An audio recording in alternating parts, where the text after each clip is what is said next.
spirulina natin, capsule, hindi tablet, kasi hindi ko siya kayang gawing tablet na walang binder. Kasi pag tablet, merong binder.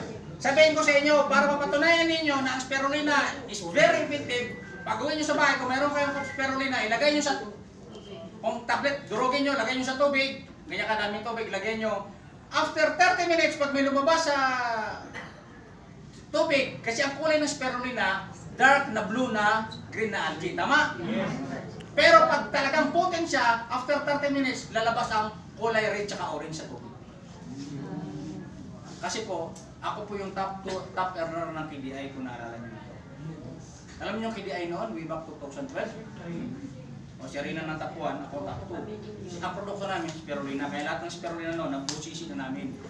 Ang potent na spirulina, pag may kulay red tsaka orange, ang tawag namin noon, cycocyanin.